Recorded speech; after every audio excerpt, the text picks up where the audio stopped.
Hey everyone, this is Daniel, And I'm Jun, and we are Korean. American.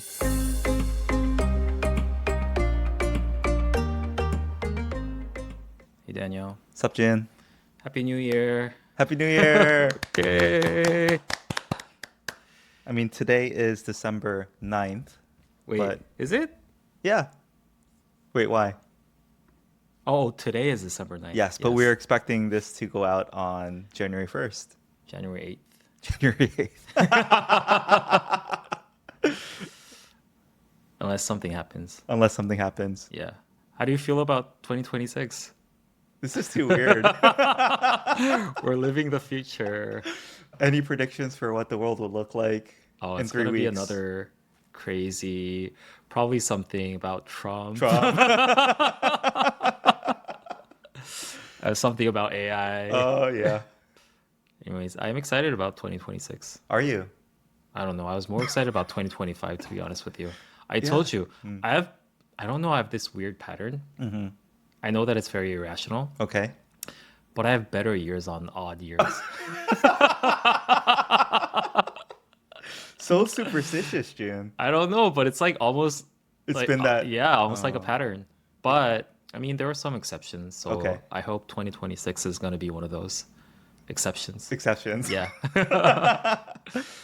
But yeah, I don't feel as festive this year for whatever reason.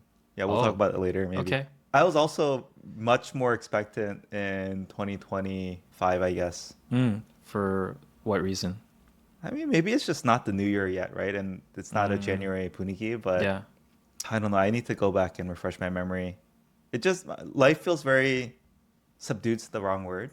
It's not like life is more depressed or less meaningful.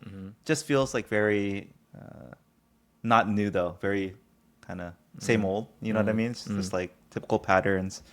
And There's a word in Korea called 무소식이 희소식. Do you okay, know what this means? no, never heard of it. It's like no news is good news. It also sounds very Japanese to me.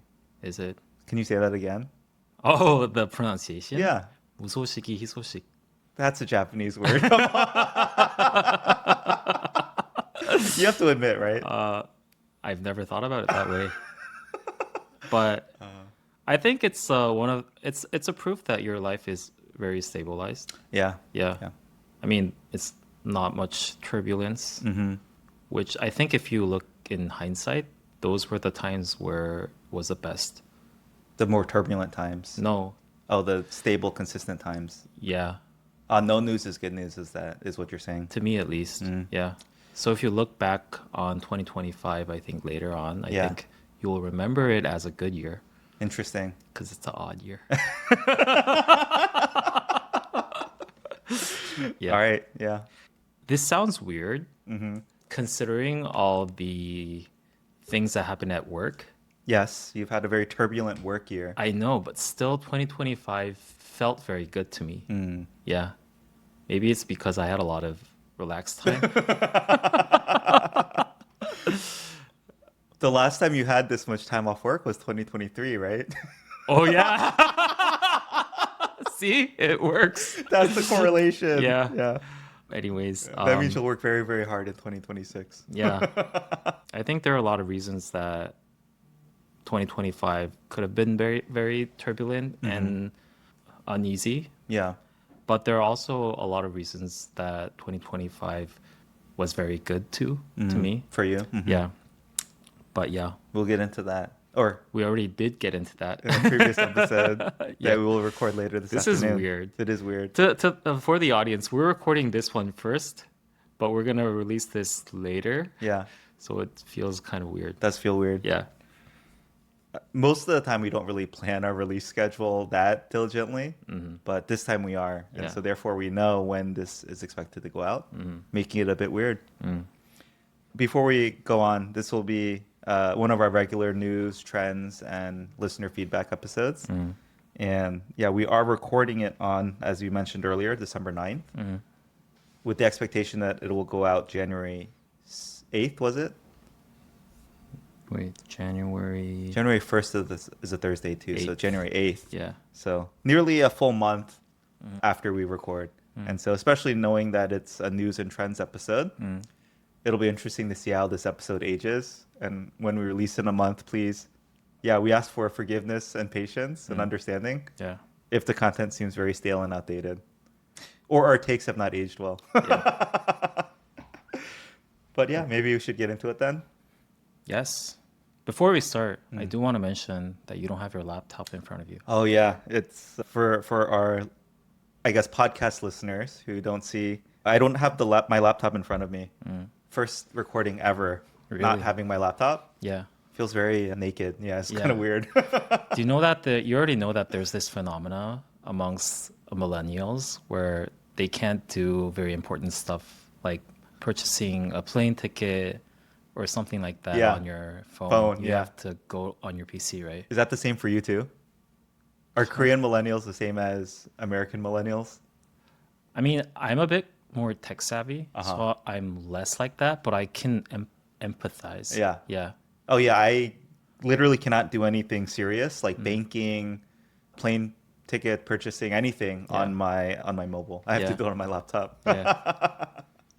But I will say my primary motivation is I want to do a lot of research beforehand, and it's just way better to research on my laptop. Yeah. You can type faster, switch tabs more easily, see multiple windows together. So that's my reasoning. Yeah.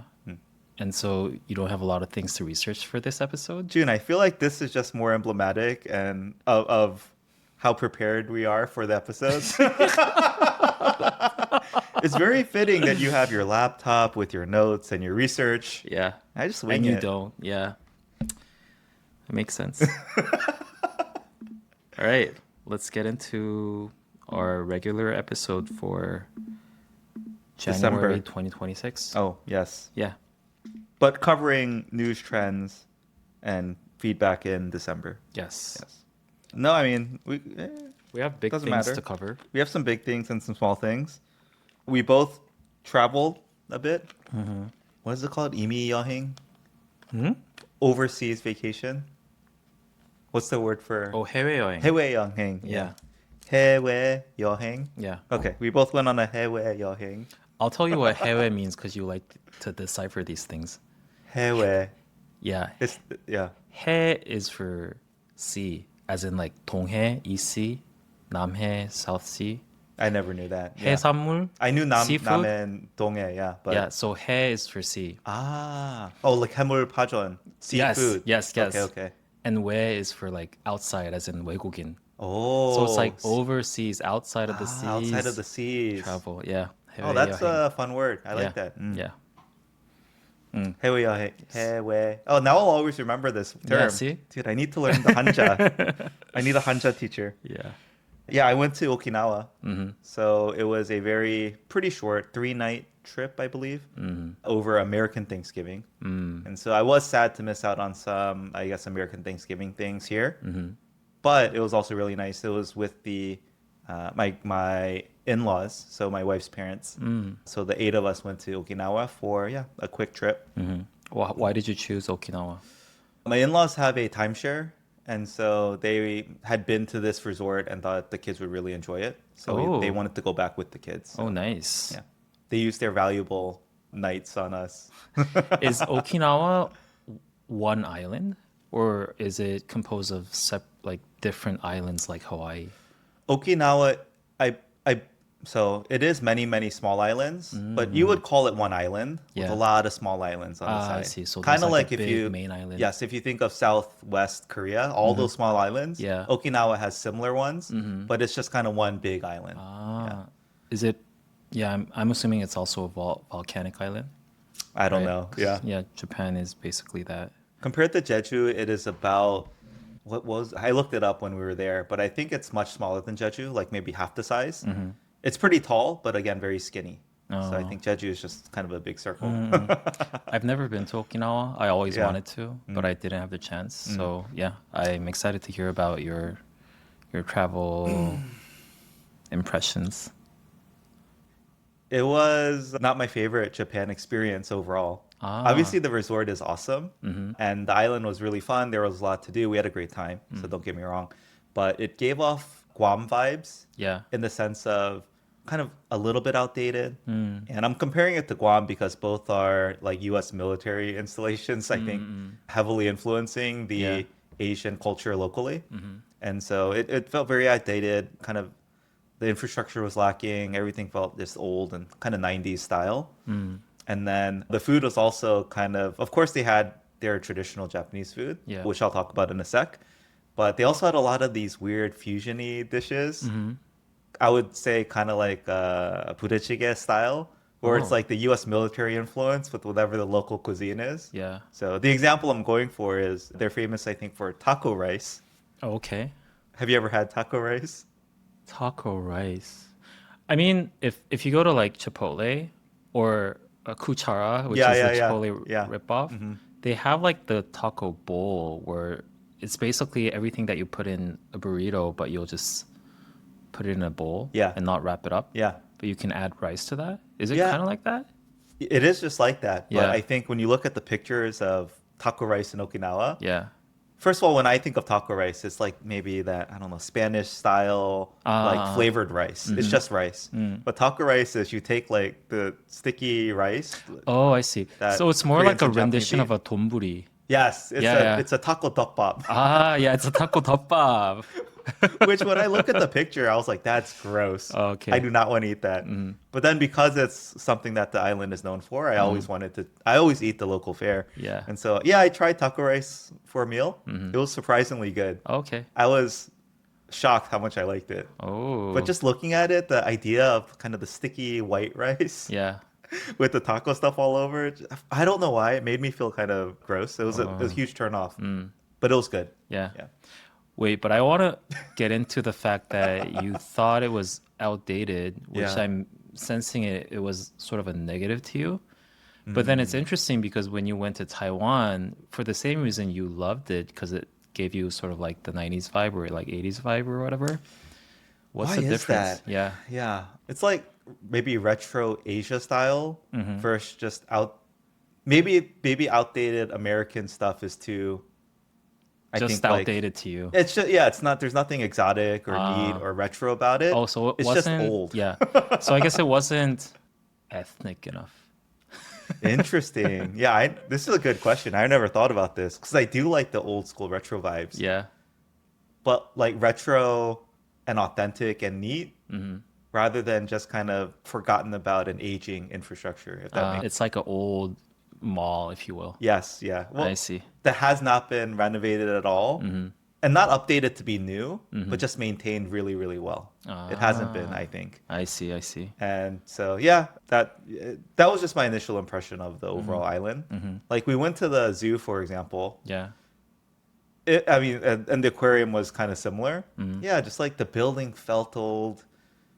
Felt kind of like damp and musty, and it's not a good thing, right? None of this is. There's no way this can be a good thing. Yeah. And kind of everything was dilapidated, falling apart. Like no paint, like the paint was chipping off. Everything was kind of dirty a little bit, and so yeah, it's just like that. That was the vibe overall that the island felt. It's like it was maybe new and had served. It was new in the, let's say, I don't know when it was originally updated. But let's say a lot of buildings had gone up in like the 80s and 90s. It served its purpose, and now it's just kind of still there, but not being updated or maintained well. So I guess you'll have to go to Okinawa for the nature than the built environment.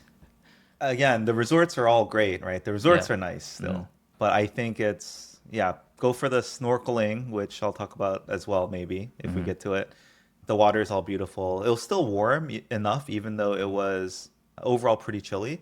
I was surprised you could still go into the water and snorkel Wow. just from the beach.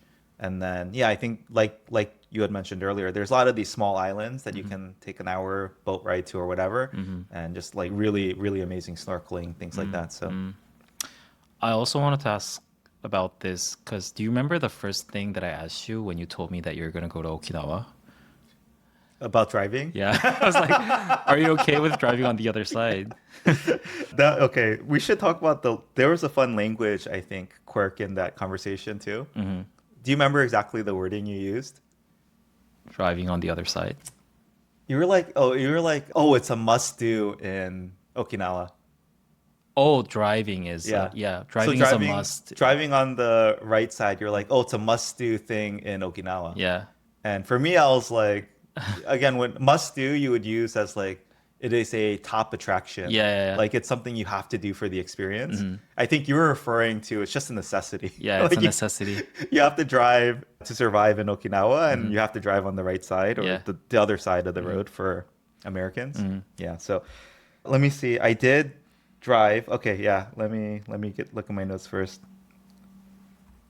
So yeah, I did have to drive on the right side. Hmm. Dude, I could literally like 5 minutes into driving, feel the left side of my brain was throbbing. I'm not kidding. It was like it felt so like overworked. Yeah. And I was Googling it later and they were like, yeah, actually, like when you're learning something new like this, Hmm. it is more of a left brain dominant activity. Oh, wow. I was like, this is not good. Like my Mm. brain is literally overworked right now. So you could literally feel something on your left I don't brain? know if it was like just in my head. Hmm. Literally, it was in my head. Wow. But I could literally feel as I was driving, I was like, why is the left side of my brain like throbbing and pulsating? It just feels like so heavy, like more blood going to the left side. Interesting. Yeah, it was very foreign. Thankfully, June, the pedals for Ah. accelerating and braking are the same. Oh, I would imagine. Oh, I can't even imagine if those were different. I don't know why they are That, the same. Maybe it's because people are right foot dominant. They want to put it that way, but it was thankfully that was the same. yeah. But you know what wasn't the same? The signal and the wiper turns. Oh, they're They were opposite? flipped. Oh, interesting. So definitely for the first driving experience, Hmm. the entire time, I mean, the first hour of driving, I would always turn on the wipers Mm, instead of turning on my signal. interesting. That I'd say every morning, Hmm. first time I would also do that, but then Hmm. quickly I learned to adjust. Mm, So yeah, basically the first long driving session made that mistake every time. I was trying to switch lanes, turn on the hmm. wipers. Mm. Then I would turn on the signal with the wipers still going, and then eventually have to figure out how to turn off the wipers. Oh, wow. Interesting. But then every morning, the first time that also happened. Hmm. But then after that, I got used to it. So Mm.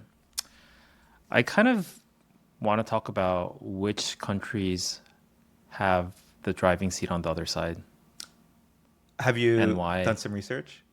No, not really, but I mean, UK. there were sayings that it's all the countries that have a monarchy, Oh. but I don't know. Or is it like the British colonies? No, but Japan Japan. isn't, right? Yeah. Maybe Japan modeled it after. Did you look up the history of why Japan or some countries drive on that side? I must have, but I forgot. Yeah. But if you think about it, if human civilization would have come up with the concept of a car now, I think naturally they would have it on the right side, like the driving seat on the right side. Oh, really? No? Because I just feel like the right side is more of a dominant side. I honestly, I don't feel one way or the other, Mm. but it just seems natural to me that you get in on the left side because that's the side closest to the sidewalk. But that's just because I grew up in a culture where you drive on the left side. Yeah, yeah. So if everything would have been flipped like it is in Japan or the UK, I feel like it's just natural. Like imagine like 5 seats, right? And we're gonna pick one that's gonna be the driving seat. Yeah, I'll just say on the right side, the front on the right side of the front. that is true. Yeah. But June, if you think about it, probably the aristocrats and the rich people, they're used to being driven. And so the Ooh. driving seat is actually the lowest on the totem pole. That's the person Yes. doing the work and driving. Yeah. So maybe it should be on the left side. Oh, because you want to be seated on the right side of the passenger seat. But they always sit on the The rear back seat. anyway. Yeah. That's true. Yeah, so it wouldn't matter. You're right. Interesting. I wonder if there's some historical like reference to carriages and how you got in. Yeah. Okay, but also just think on the sidewalk in Korea. Do you walk on the right side or do you walk on the left side? See, this is a question that Rachel, our Yeah. former guest, asked. I don't think there's a rule, like a dominant rule, Yeah. but I know the more pervasive sentiment is you walk on the right side now. Nowadays. But there's like also a generational difference Yeah, too. I Like think you mentioned this before. old people used to be taught to walk on the left side, And was that a Japanese hangover thing? I think so. Yeah, right? That Yeah. makes sense. Yeah. And now it's on the right, but sometimes if you go to some like certain like shopping malls or subway stations, It's still the they old way. also would say, sometimes they would say walk on the left side. So I think it's like there's no rule for this. But Is there a rule in the US that everyone shares? you walk on the right side? You walk on the right side. I think so. I don't know. Ah. It doesn't matter that much because I never live in like the downtown city areas that are so like populated. I feel like there's enough space where you can go either I way. do think walking on the right side is correct. How can you say that? Because Or what makes you say that? if you're on the sidewalk Uh-huh. and you're walking on the right side, Okay. you're more on the inner end of the sidewalk. But there's cross traffic coming the other way, which is If you're walking on the right side, it means that the cars are going on the same direction as you. But you can't see the car coming, so it's Yeah, you're more right. safe to walk on the inner side of the sidewalk. I could see that. Yeah. So the sidewalk pattern should mimic the traffic patterns. Yes, I think so. So that begs the question: in Japan, do people walk on the left side? Do they? Which makes Oh, yeah, this is our whole point. Yeah, right? yeah, yeah. Okay, okay. Ah, very interesting. Let's see. Any other driving quirks? I actually, we made it the whole trip without any really scary potential accidents. Although it was really like, even after 3 days of driving, I can't say I felt comfortable with it. I could feel my brain like actively working still. It wasn't throbbing like that first 1 hour session. Yeah. But I was actively focused on thinking, okay, like use my right hand to Yeah. do this, and yeah, just like be extra well, like look right when I'm turning left, as opposed to usually when I would look left when I'm turning right, things like that. So, but yeah, the only scary moment was leaving the zoo. They had like a roundabout, a turnaround, one of those circular traffic rotary things, right? Yeah. And I turned right, which now that I think about it, I think so. The traffic was actually in the rotary and the roundabout going clockwise, clockwise. which is how I think it is in the U.S. So I was expecting it. I didn't actually think through, but maybe my instinct told me that this should also be inverted. Yeah. So I should go right. But that was not right. But it Yeah. wasn't. It almost this car came straight at me. I could see through to their driver window. Yeah. Because then the windows aren't tinted like they're in Korea. I could literally make eye contact with the guy. Yeah. And he was like honking and he was pointing at me like that way, that way. I felt so bad. But other than that, no close scares. Yeah. Some sketchy turns for sure, where we like hit shrubbery or whatever with the back left of the car. Yeah. But other than that, yeah, it was all good. Yeah, you made it in one piece. Made in one piece. It was a fun experience. It really was. It makes me wonder what the like traffic accident rate Right? per car it is. I 'Cause was thinking it's that like too. one of the rare cases in the world where it's very like tourist heavy, Yeah. but also it's a necessity to To drive. drive, yes, yeah. But also like the whole thing is flipped. Yeah, So that'll be interesting. I would agree with that. Yeah. No, overall, it was because I was scared going in. I was like, I don't know how I'm going to do this. Yeah. It was actually just as bad as I thought it would be. Yeah, it was very foreign. It felt very weird the whole time. I'll use the analogy because I actually force myself to do this sometimes. It was like wiping with the other hand. Yeah. Sometimes I force myself to wipe with my left hand. It feels very foreign. Like it's so mechanical. Like you have to really think about what you're doing. Yeah. It's not just automatic. Yeah. So. Interesting.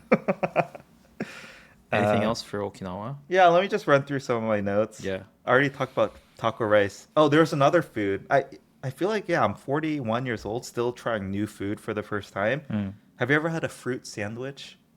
A fruit sandwich. Yeah. That's an Asian thing. Oh, it is. Yeah. They have it in Koreans have convenience. fruit sandwiches? Yes. I don't think I've ever had one. You can have one in a convenience store very easily. Really? Yeah. How come I've never noticed it? Oh. Just like American bread. Yeah. I don't know. Why am I calling it American A sandwich bread. Sandwich bread. Yeah. With like a cream Cream. filling and fruit? Yes. Okay, I've never noticed this in Ah. Korea. They call it 후르츠 산도. That's definitely Japanese. No, in Japan. In Japan. Oh, yeah. okay. Yeah. What's it called in Korean? 과일산도? 과일 샌드? I don't know. Oh, sendu, yeah. But anyway, I had a fruit sandwich for the first time. Not a fan, yeah. I like the taco rice, but the fruit sando was a little bit, I'm not a fan of that either. yeah. But I kind of get it. It's because like bread is neutral. It's not it's neither savory or sweet, right? The sandwich bread. Ah, it's like So if Google. you can think if you think of it as like a cake, it just works that way, I That's think. true. Yeah, yeah. But it's sandwich bread. It's not sweet bread. It's not sweet It's bread, but not it's like cake. neutral bread. Anyway, yeah, I was not a fan. Mm. Oh, dude, the ice cubes. The Have you ice ever cubes? noticed anything about ice cubes in Japan? Oh, I know that they're smaller Yeah. and more crunchier. Is that Oh, what you're talking about? I don't know, but the ice machine Yeah. at our hotel Mm-hmm. put out these amazingly, they were big, Mm. beautiful, perfect, square, clear ice. No, I was blown away. Okay. The ice cubes were insane. Like, it's something I noticed. Mm. Like, normally they come out, they're a little cloudy. Mm-hmm. They have a weird shape for Yeah. whatever reason, Yeah. kind of circular and like freezer dried, right? Mm-hmm. Like, what's the right term? Freezer ice? Yeah. Like, just like, they're not nice, clean ice cubes. Mm-hmm. But these cubes were immaculate. I wish I took a Oh, picture. in like a vending machine. Yeah, just the regular ice machine on every Ah, floor in the ice room. It was like, you see those viral videos on the shorts mm-hmm. of like the professional Japanese bartender cutting ice, Yeah. right? Oh It was yeah. like that quality. Making it like a diamond shape I or was whatever. amazed. Oh The ice wow. was amazing. Mm. It stood out to me. Mm. Okay. They're so good at things like that. Yeah, Like the tiny little details that make a difference. it I really bet they did. boil it. Oh, it's like distilled, purified water. Yeah, because I learned if you want to make that clear ice cubes, you have to boil it Oh, first to get rid of all the oxygen that is dissolved in the water, which will make it clear. it's crazy. Yeah. Not only the clarity, but yes, the perfect, like, they look like diamonds to me. They were big and like shiny and sparkly, just perfectly cut. Anyway. Yeah, as much as I, was not a fan of, let's say, some of the the unique Okinawan foods Mm. I tried at the airport on our way back, just the best ramen I've like had in years. It was Mm. so good. Just airport ramen. Mm. And then, oh, we did a hotel buffet once. They had a chirashi station, like chirashi bowl station. Mm. So all you could eat basically raw fish with like the bowl and everything. Oh, Avocado, unlimited avocado. sounds so It was good. amazing. Yeah, I ate so much chirashi. I've I've never heard the American pronunciation of that. Oh, chirashi. Chirashi. Chirashi. Chirashi bowl buffet. It was so good. The other two local things, they have Orion beer. Oh yeah, yeah. Oh, you've tried Orion beer? No, I don't. Oh Oh. no, I haven't. But I know that that's like a famous beer in Okinawa. Oh, yeah. Orion. Oh, how would you pronounce it? Orion. Orion. Oh, Yeah. so much better than Orion. But it was good. I Yeah. liked it. It was kind of light, and that's my style. Yeah. Blue Seal ice cream. So another famous, I think, local ice creamery. Ooh. Yeah, all over the island. Is it soft serve or No, actually? it's regular ice cream. I think they have very unique flavors that they're Mm. known for. Yeah. I wish I had noted some of them. Yeah. But one of them was kind of a milk tea style Hokkaido something flavor. Uh-huh. That was really good. Yeah. And then my kids really liked, yeah. I don't remember their flavors. They had very unique flavors, and they were all very, very good. Mm. Yeah, we had it multiple times since we Blue tried. seal. Yeah, Blue Seal. But yeah, something I never had heard of or seen outside. Does it come from the American Navy? Navy Oh, seal? interesting. Yeah. I don't know. We had a traditional, I think, Okinawan breakfast once. It's basically like 10 banchans. Mm-hmm. Super eclectic. Like there was no, it's kind of like each banchan was a bit weird Mm. to me, but everything was very tasty and good Yeah. and kind of subtle flavors. But yeah, it was just very eclectic, like 10 random things. Mm. I wonder if that's what people think when they see like a Korean babsang. Oh, a lot of It's like, why are all banchan's. these like it doesn't go together? It's just so random, right? Ah. Whereas when I see a banchan like assortment of banchans, Yeah. I'm like, oh, it's all banchan. Mhm. It all goes with rice. It makes Yeah. sense. Mhm. But when I saw this traditional Okinawan breakfast spread, it felt really weird. Like just these should not go together. That was my feeling. Give me an example of what didn't go together. I don't know. It's like I should just take a picture. I show. Let me. Was it tacos? And There is no rice? taco rice. Hold on. Let me just show you a picture and get your impression. It wasn't a bento box, was it? No, no, no. It was nice. It was recommended. It was rated highly. The reviews. First of all, here's the taco rice. You can't see the rice, so this looks good. But that I don't know what you think about that. Oh, I see why you feel that The it. the rice in tacos should not be sticky. That's it should be Yeah, it should be Mexican rice. yeah, yeah, It's yeah. like falls apart in the fruit sandwiches. Yeah. That looks good though. It looked good. Yeah. Wasn't a fan. Oh, that one looks like passion fruit sorbet or something. Is Yeah, it? I mean this was more of a dessert, right? Yeah. But they have like, it was probably some fish flavored like Tofu? tofu type thing. Yeah. This was peanut tofu something. This was like a very umami rich but refreshing, like citrusy kind of It soup oddly thing. does look like a Korean, like Yeah, normal, pops, yeah, yeah, but popsang. they all, at least to me, it just felt very eclectic. Is that your take, or does it feel like, oh, that goes together? This looks like a set. The thing that I don't like is having the fried stuff with your banchan. Uh, Yeah, yeah. I don't like that. Other than that, I'll have to taste it, but it just looks by the looks of it, it just looks like a normal like banchan spread to me. Interesting. Yeah, Again, everything individually tasted great. yeah. Just there was no, I didn't know, it didn't go together for me. Ah, That was my initial take there. And then June, we went to, it's called Bisei Fukuki Tree Road. mm-hmm. Yeah, this was maybe one of my favorite parts that wasn't just for the kids. Like we loved the aquarium, we loved the zoo, just because the kids had such a great time. And I'll talk about the highlights for both of those really quickly. But yeah, this attraction was kind of I would say it was like three alleyways or three parallel roads and extended maybe, I don't know, whatever, 3 kilometers the other way. And it was just kind of all these little cafes and stores and shops Ooh. embedded into like a forested area, right? Oh, So you can wow. imagine trees and bamboo, and like you kind of walk through this thing that doesn't really look like a door, and then you have a store there Wow, selling sounds one thing. Yeah, magical. it really was. So Yeah. it was like an enchanted forest, we called it, and my wife and I both really really loved it. Oh, nice. Yeah, that very like kind of magical, enchanted Yeah. feeling. Like just by listening to how you described it, it just feels like a dwarf village. That is not where I Like thought in you a were Disney going. movie. Yeah, I see what Yeah. you're saying. Magical. Yeah. Yeah, but it was the who's the famous Japanese animation? Miyazaki Hayao. It felt like a Miyazaki like inspired. Like I could just imagine him walking through this and just being inspired to create these Oh, magical nice. enchanted Yeah. moments and Yeah. films. So yeah, that was awesome. Yeah, the highlight of the zoo, they would, they laid a towel gently on your lap, and for the kids, adults too, they put like a little, I think, guinea pig on your lap, or like you could like pet very cute furry animals.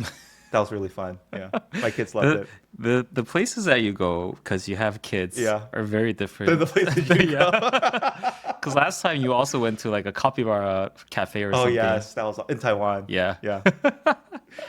And then maybe, yeah, final notes here. The aquarium is famous for, they have this giant pool with a whale shark. Yeah.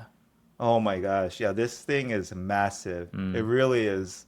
It's just, I don't know. What's the right word? Makes you feel so small in a good way. There's this humongous creature. Yeah. In a sense, it's sad. It's just swimming around in a circle all day long for, I think they said it was its 30-year anniversary. But at the same time, it's So just it's like it was just like one whale that's famous. of course, this giant tank has a bunch of other Oh, things too. I know, but when they talk about that whale, Ah. it was like one individual whale. One whale shark, yeah. Wow. I think it's called a whale shark. It's just humongous. Yeah. And they also had these huge manta rays, just like, again, massive. Looks Yeah. like a dinosaur. That's how big it was. And of course, I wanted to sit and observe and gaze and be inspired by this tank for like, I could have sat there probably an hour just looking at it. Yeah. With the kids, we were only there like 5 minutes. We had to move on. Uh-huh. But yeah, that was cool. That was worth going to for sure. Nice. More and more as I get older, I'm just like, it's another aquarium. Why do you have to go? But I am glad we went, even though I had to fight that impulse, and Yeah. then I'm glad I went. I think that Churaomi, right? Churaomi Aquarium is like where everyone just goes when they visit Okinawa. Oh, right? okay, 'Cause they're okay. famous for that. Yeah. It is definitely worthwhile. Final 2 notes here. honest to God, I forgot about Pocky.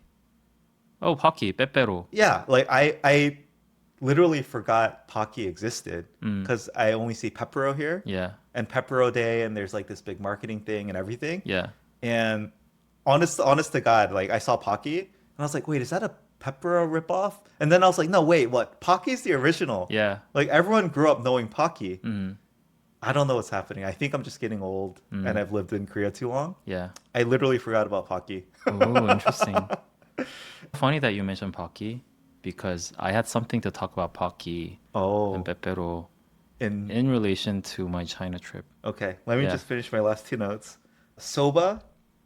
What do you like when you hear soba? What do you think of? Soba, Yeah.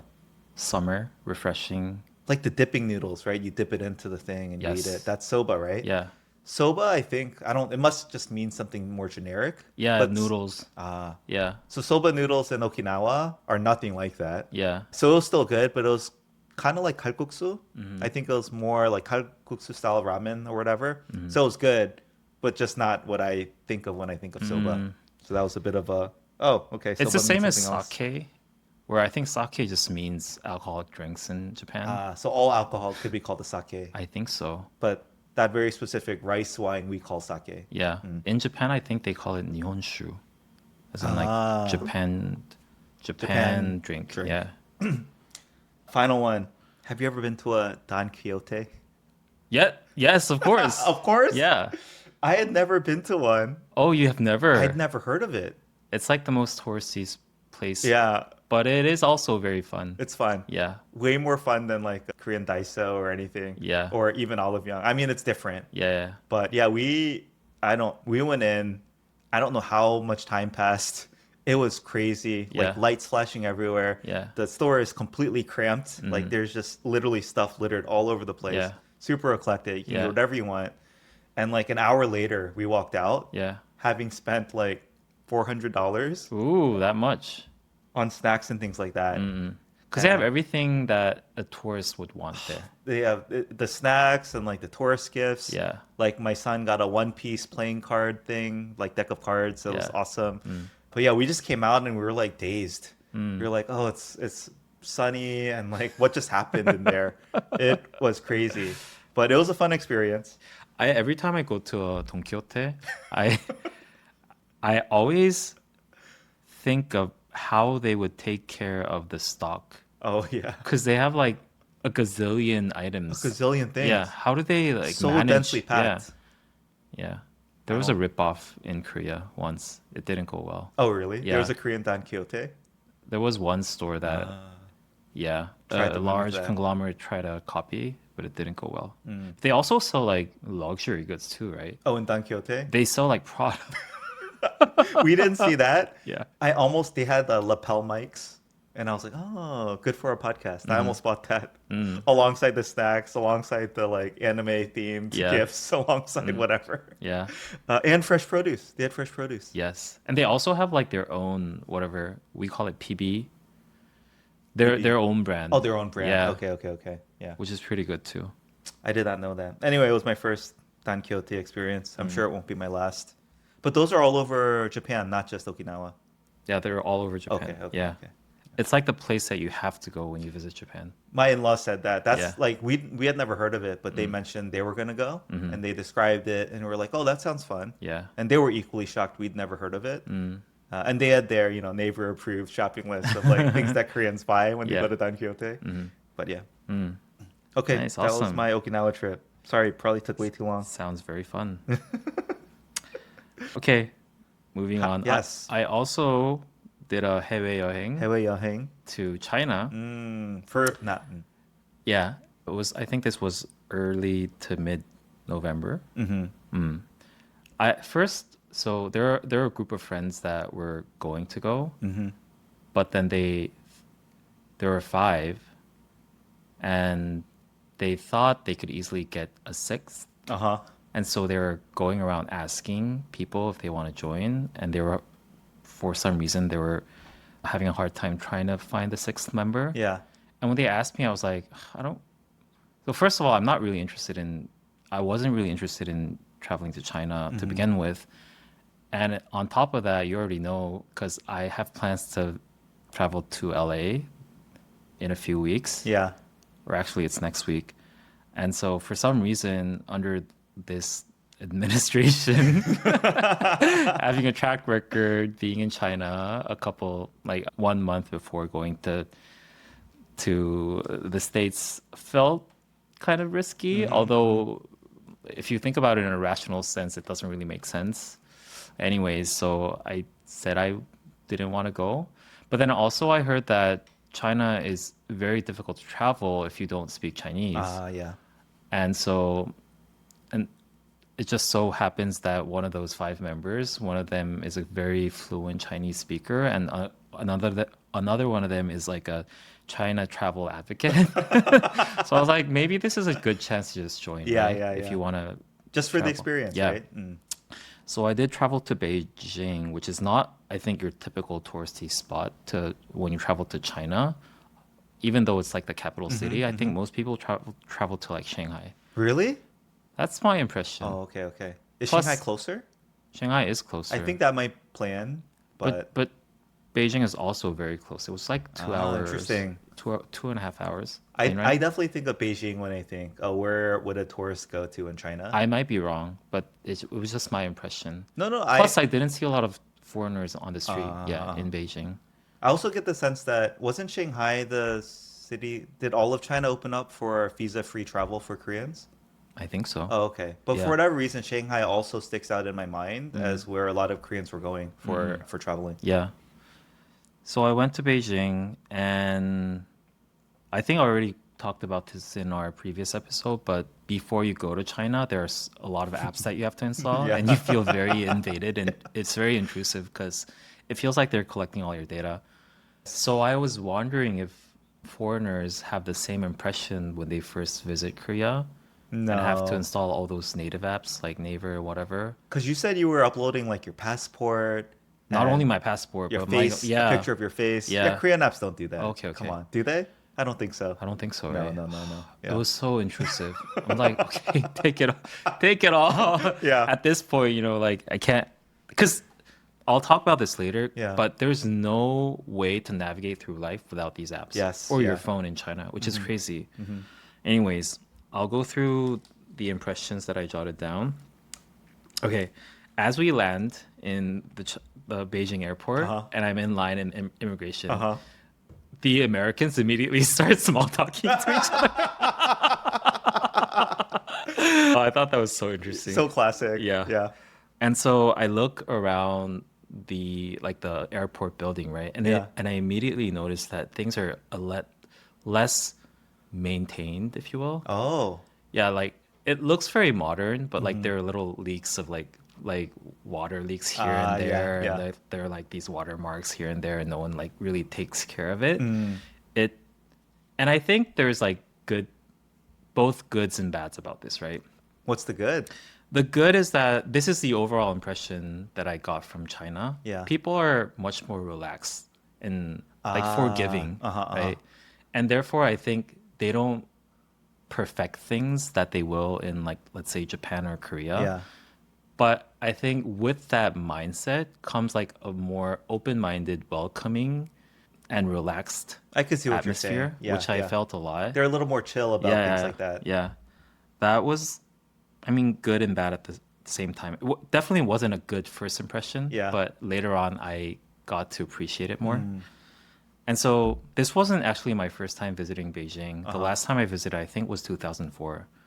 But very importantly, that was pre-Olympics. Pre-Olympics. Yeah. I think especially Beijing, if not all of China, like that very historical moment of the 2008 Beijing Olympics have changed a lot of things. Totally. Because they yeah. had to it was the first time showcasing their country to the global audience, right? So they maintained everything in time of the Olympics. So pre-Olympics Beijing, the one very shocking thing that I remember is when I opened the curtains of my hotel room, you literally couldn't see anything because of the smog. Yeah. And I was like, can you actually walk outside of the streets, right? Yeah. It was that bad, you remember? It was that bad. But now it's like very clear skies, which is shocking Yeah. that it was such a drastic change. There were I think the one comparison is LA in the 80s and 90s. It was also known to be that polluted, like that really, smog overhang. yeah, But they changed some legal laws around emissions and cars and things like that. yeah. And now I think LA is much cleaner. So probably a similar feeling. They're very they're very generous with water at the hotel. It's free, unlimited. Number one is free. Number two is unlimited. Oh wow, that is generous. So I stayed in two different hotels, right? The first hotel, they have like a table in front of the elevator where Yeah. they just have a bunch of water bottles that you Really? can just take into your Oh, room. wow.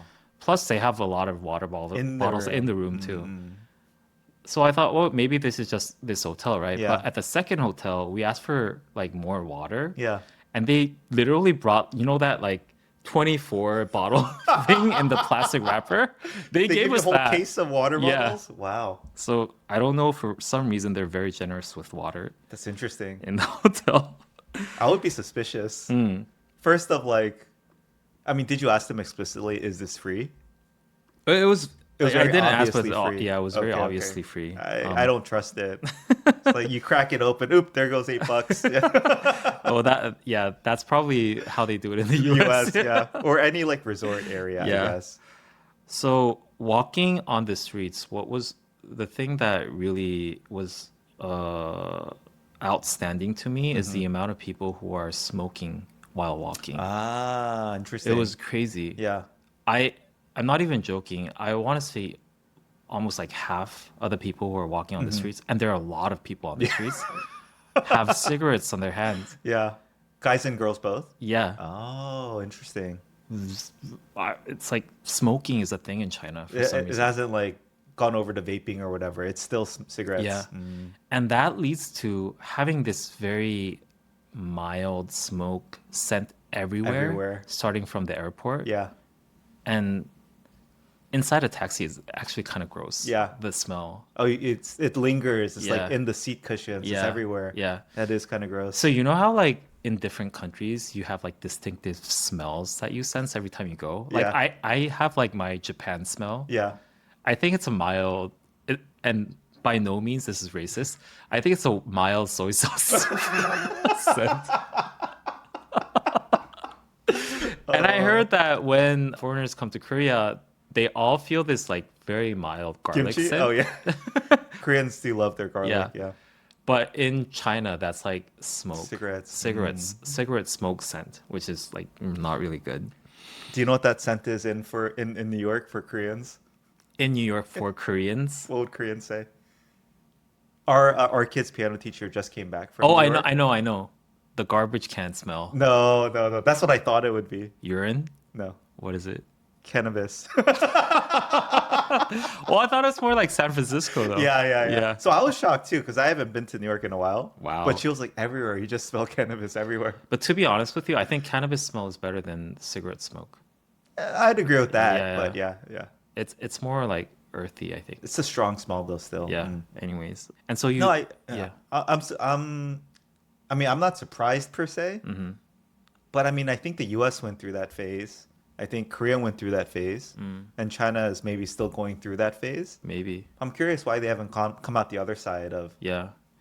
smoking being unhealthy and Yeah. no longer cool. And it's, I don't know, whatever. Yeah. It leaves a bigger impression to me because all the other things in China felt super modern too. But a lot of people are just smoking. Is Europe like that still? Last time I went to Portugal, it wasn't like that at all. Yeah. You didn't notice smokers everywhere. No. Okay. Yeah. And then I went to take the subway.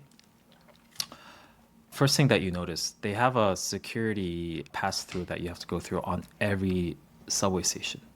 Like a metal detector style X-ray. situation? Literally have Wow. to go through an X-ray every time you go to any subway station. That's crazy. Isn't that crazy? That's right? wild, yeah. I don't know why. But is it efficient? You just like pass through, it's an X-ray, they see everything. It's not as thorough as an airport, so Uh-huh. you pass through a very. You're not taking things out of your pockets, but you're walking through an X-ray machine. Oh, you actually have to put it into the X-ray machine rail, like conveyor belt thing. You take things out of your pocket to walk through? Not your pocket, but if you have a bag. you have Bag, to- yeah. Oh, wow. That's crazy. That's right? crazy. Yeah. Have they had like issues with I terrorist was attacks? wondering, Or but it's like I feel like China is like the last place that they would do that almost. I don't know. in my mind, they would never let that news reach the public if it happened. Maybe But that does there sound must very be a reason because extreme. it's like a Exactly. lot of effort and money and manpower that goes into. Exactly. There must be a reason. Yeah. Yeah. Like, if you ever flew in the US pre 9/11 versus Hmm. post 9/11, Yeah. that's what it sounds like the difference is. Like, Yeah. security is very extreme. Mm. Mm. Of course, the subway inside the subway it smells like cigarettes. Wait, hold on. Are people smoking in the subway? No, but there's That's like this illegal at least, right? lingering scent, yeah, Yeah. everywhere. Yeah. Plus, what was also interesting to me is that there are a lot of people who sit down on the subway, Yeah. like on the floor. Oh, Yeah. yeah. That would be a no-no in for Koreans So and I, Americans too. I think I would be shocked if I saw people in America sitting on the subway floor. but I'm glad that I saw this because you know that there's this a little bit of like anti-China sentiment in Korea, right? And if you like sometimes if you look at like these internet posts and that are like criticizing Chinese tourists in Korea, like one of the Oh. pictures are them sitting in the subway, right? Yeah, yeah, yeah. As if like they're like not well mannered. Yeah. But I got to understand them more. If this It's is just the like their culture. culture Yeah, there, yeah, right? yeah. Totally. And if you think about it, it's kind of efficient. If you don't have a seat, just sit down. Just sit down. Yeah. Yeah, yeah. So that was interesting. But So, we've talked before about how, like with hygiene, with regards to hygiene, Americans don't think of nature as being that dirty, right? So I would sit on the grass or on Yeah. the dirt floor or on the dirt ground. Yeah. Kind of like, yeah, it's not ideal, but it's okay. yeah, But I would not sit on like a subway floor. yeah. I guess it's like a lot of shoe soles and just things like that. It's weird. I don't know why that's different for me, but for me, yeah, I would still think of sitting on the subway floor as unhygienic. But it seems like in China that's not the case either. Or maybe they just value their comfort and convenience Yeah. even more. We already talked about this in our hygiene episode, but I do think that a lot of hygiene issues are conceptual, Yeah. right? I mean, so, like, of course, the core of it is like scientific, like hygiene issues, but a Yeah. lot of it is like conceptual. Yes. Like yeah.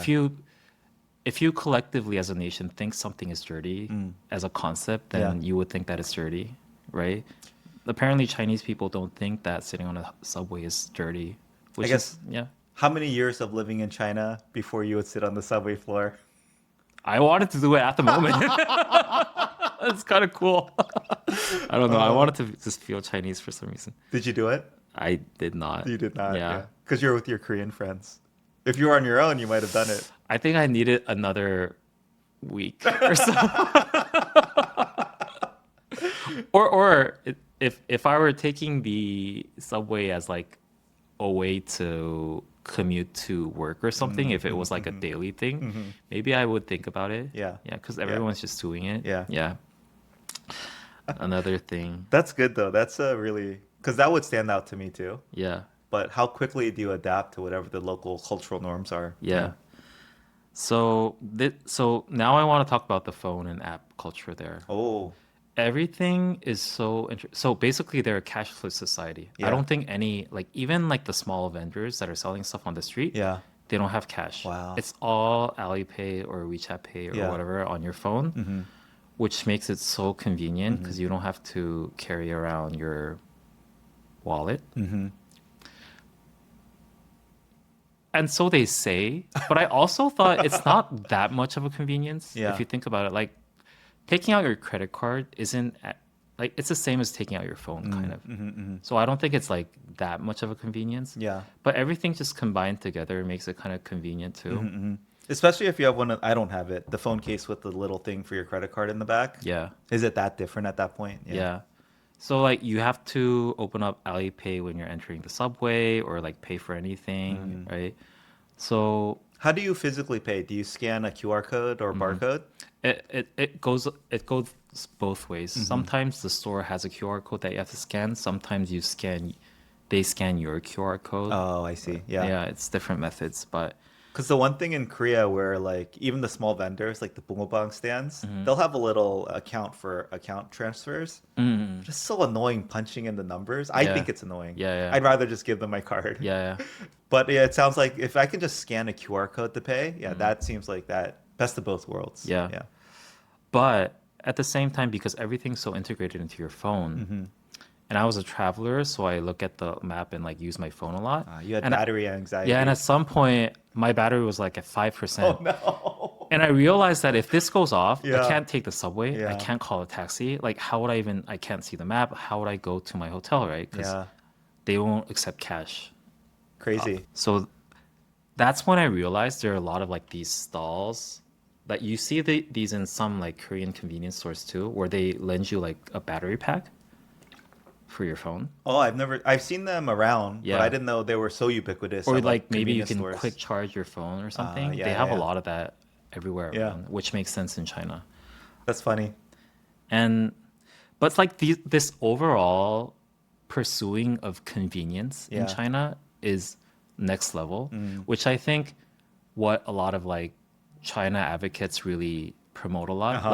Like people in Korea who like really like to go to China, they're like, oh, it's so convenient, so Yeah. convenient. And I realized I don't really appreciate it that much, right?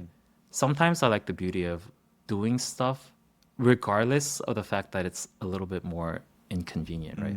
I think those are the most like classy moments. Yeah. You know, class always comes with inconvenience, I could see that. but Yeah. you still do it because it's classy.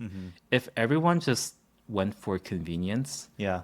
it's kind of like it's less graceful for some reason. No, I get what you mean. Yeah. And that's like the overall impression that you feel in China. Yeah. Like everything's so convenient, but in expense, they give up classiness Yeah. for some reason. No, I And get so it. I think the other opposite would be Japan, where it's like very old school, very analog, where sometimes they wouldn't accept credit cards and stuff Yeah, like that. yeah. They do like make something in the same method that they were doing it for like a couple hundred years or Yeah. stuff like that. I think there's a beauty in that. Because It's fun, yeah. they're not pursuing convenience intentionally. Yeah. And why would they do that? Because they see some value in that, right? So I think number one, I think it's very convenient society and very super modern, and there's something good about that too. Yeah. But it's like in my appetite, it was kind of too much. Yeah. I could see that. Yeah. A classic example in Japan is when you order food, you have to go to the little thing and get a ticket. Come on, what is the Yes. purpose of that? Yeah.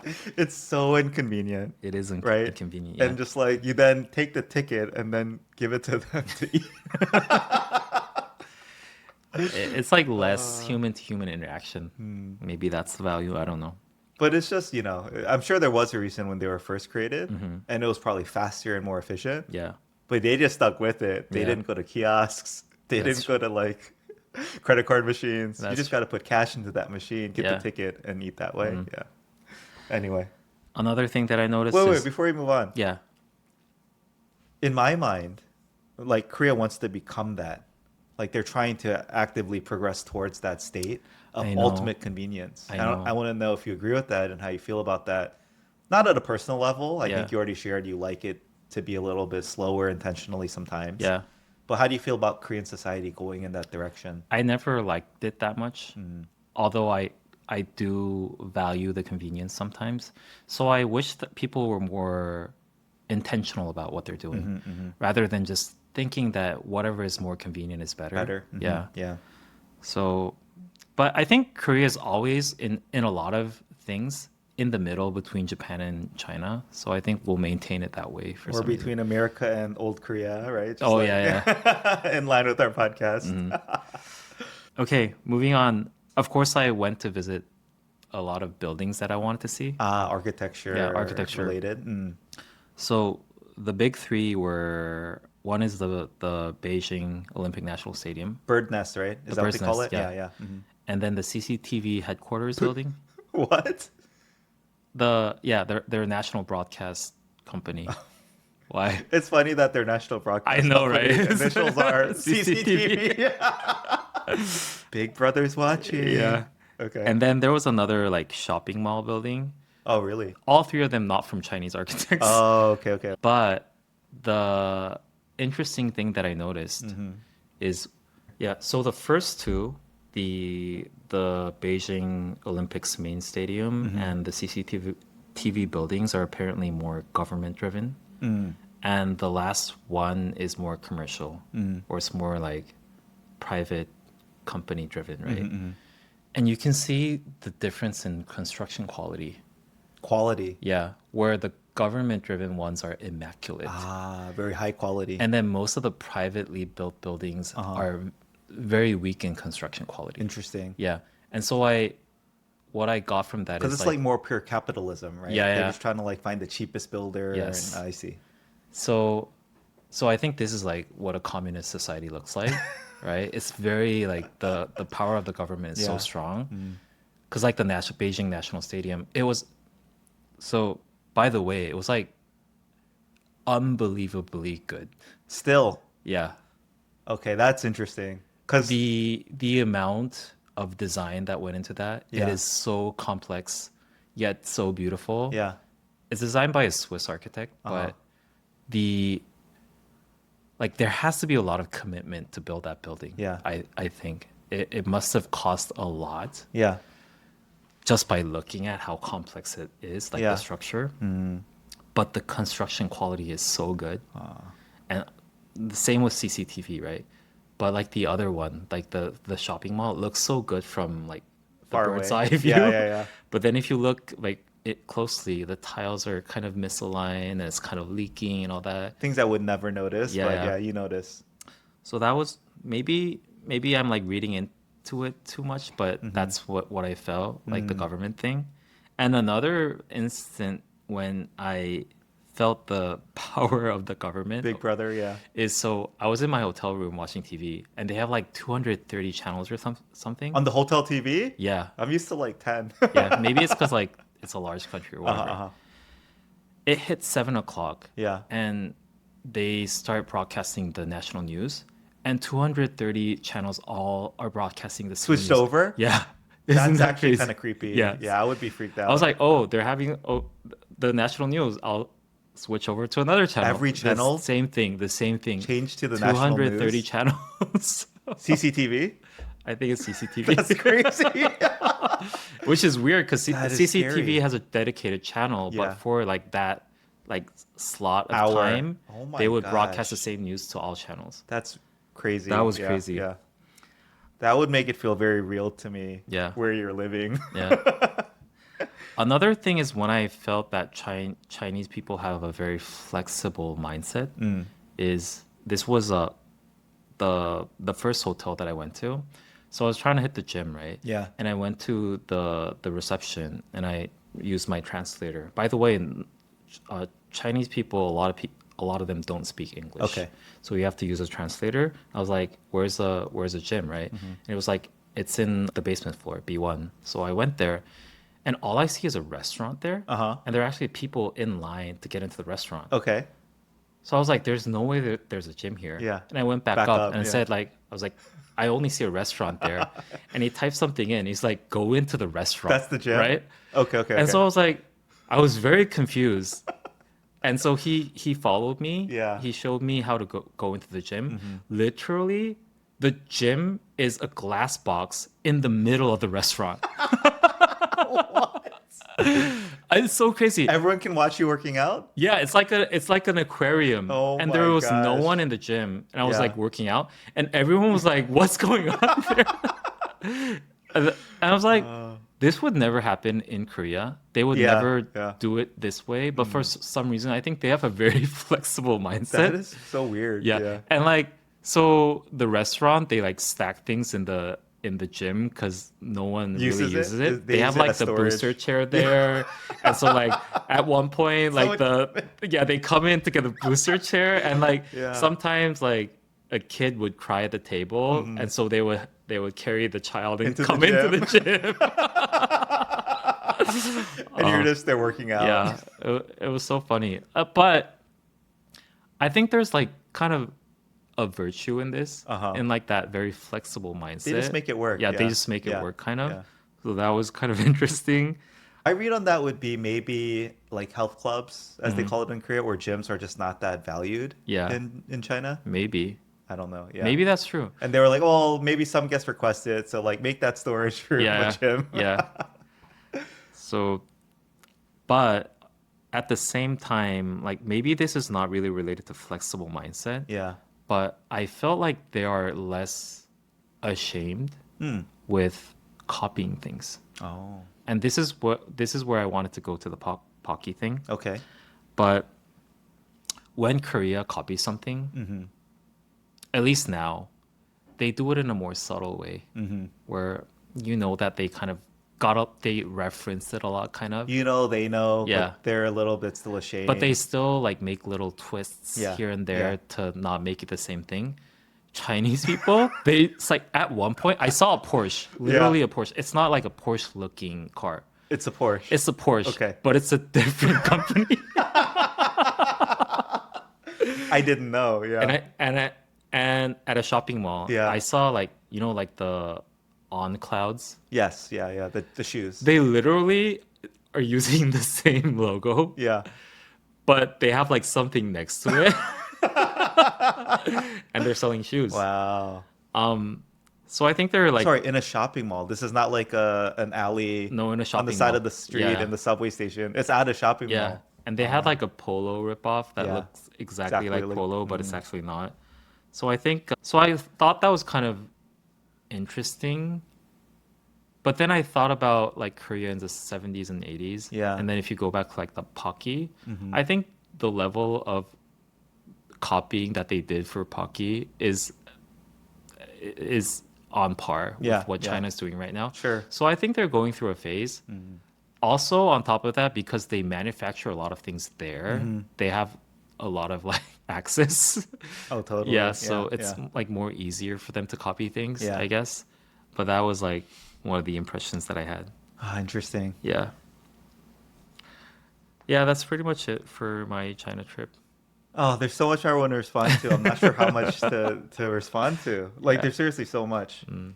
I want to compare the state of the Beijing Olympic Stadium Mm. to the Seoul Olympic Stadium, Yeah. 1988. Yeah. Because in a sense, I feel like, from your perspective, please correct me if I'm wrong, but 88 Olympics was like Seoul's big Yes. coming out moment. Yes. Yeah, yeah.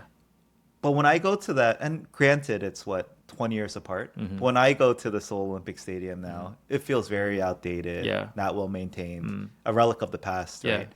But the way you're describing the bird's nest, it's like the opposite. It's like Yeah. immaculately maintained. Yeah. Like just they still have so much pride in it. Mhm. So I don't know how that. It may just be the 20-year difference, Mm. and maybe in 20 years, Beijing Olympic Stadium will look similar. Mm. But I wanted to see if you had any thoughts on those two, like contrasting them. I think the difference is the amount of money that they can put into it. Of course, like in terms of how like Seoul and Beijing at the time were, as you described, coming out to the global audience is the same, but the amount of money that they could put into it is very different. I think China was Just very because they're a wealthier country? China, yeah, yeah. Ah. At the time, 1988, Korea was still very poor. Like not like dirt poor, but still didn't have like a lot of money to splurge into like building the national stadium. I think they did with the amount of money Relative that to what yeah. they had at the time. But I yeah. think China at the time in 2008, they had like infinite amount of money that Is they that can put true? into. Well, I think China has a lot of Interesting. money if they want Yeah. to put it into that thing. Yeah. So I want to also talk about Beijing Olympics. I don't know if we've covered it before. I think we might have briefly. Hmm.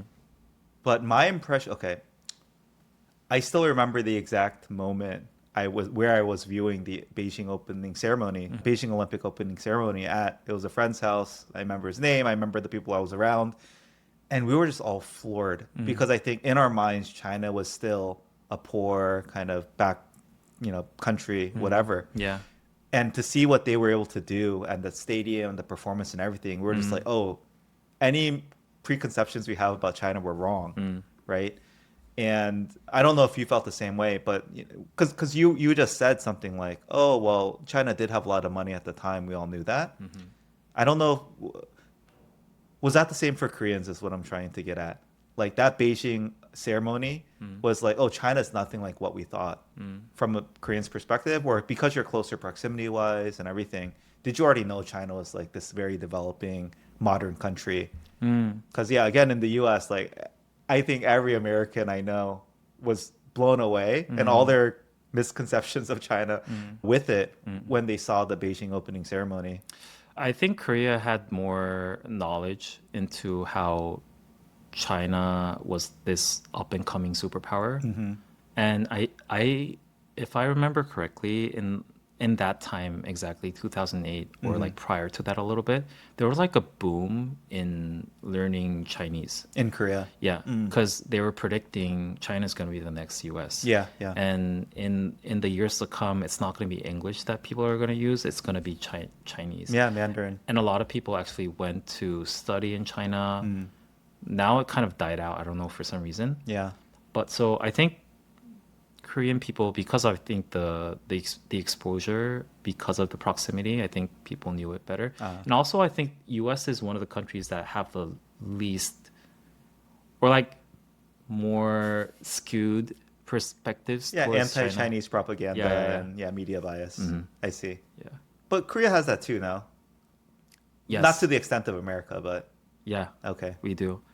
And also, But was that moment for you like similarly like standing out in your mind though, watching the Beijing opening ceremony and just like, oh wow, like having your whole worldview change? it was amazing, but it wasn't like, yeah, worldview changing kind of, yeah. For me, it was. Yeah.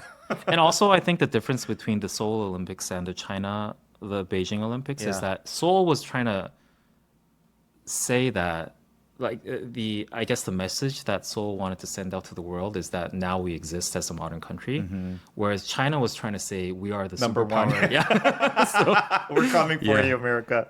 that was kind of the difference, I guess. Interesting.